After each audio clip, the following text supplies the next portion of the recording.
Voilà plusieurs mois que la Savannah, la villa de Johnny Hallyday à Marne-la-Coquette, est en vente. Une demeure que n'appréciait pas particulièrement le taulier, qui en était même angoissé selon les confidences d'un proche auprès de Gala. C'est une maison chargée en histoire. Et Laetitia Hallyday doit absolument la vendre. Le 5 décembre 2017, Johnny Hallyday s'est éteint à la Savannah, sa propriété de Marne-la-Coquette.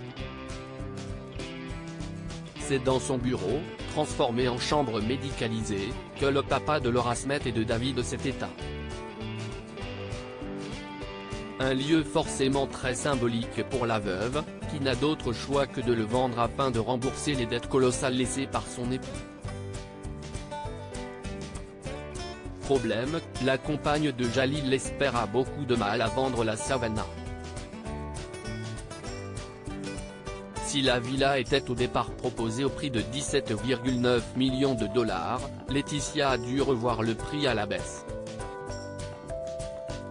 Désormais, la Savannah est mise en vente au prix de 10,5 millions d'euros, et c'est la famille Kretz, star de l'émission L'Agence sur TMC, qui est chargée de vendre la demeure.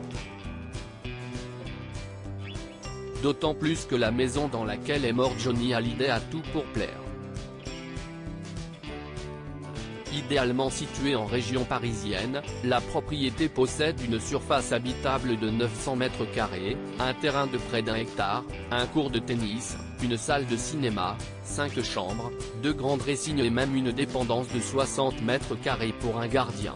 D'ailleurs, Cyril Hanouna n'a pas résisté à l'envie d'aller la visiter. Va-t-il en devenir le futur propriétaire? Mystère. Johnny Hallyday détestait le verre en 2010, Johnny Hallyday avait lui-même tenté de vendre sa villa pour la coquette somme de 26 millions d'euros. La faute à un drame, qui s'était produit plusieurs années auparavant. Johnny n'aimait pas cette maison depuis que le gardien, ivre, avait tiré sur des passants qui s'intéressaient d'un peu trop près à la demeure, rapporté par Imatch en 2018. Un drame confirmé par Bernard Montiel dans Touche pas à mon poste. Johnny, qui est quand même un homme timide, était très emmerdé par cette histoire parce que ses voisins étaient tous des gens très importants.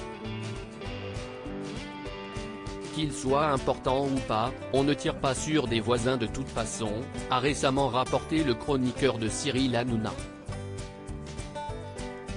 Dans Gala ce jeudi 19 janvier, un proche a confirmé que le rocker n'appréciait pas particulièrement la Savannah.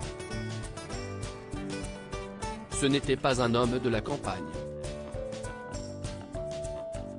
Ça l'angoissait même tout ce verre, a souligné cet intime de Johnny Hallyday. Son pénitencier à lui.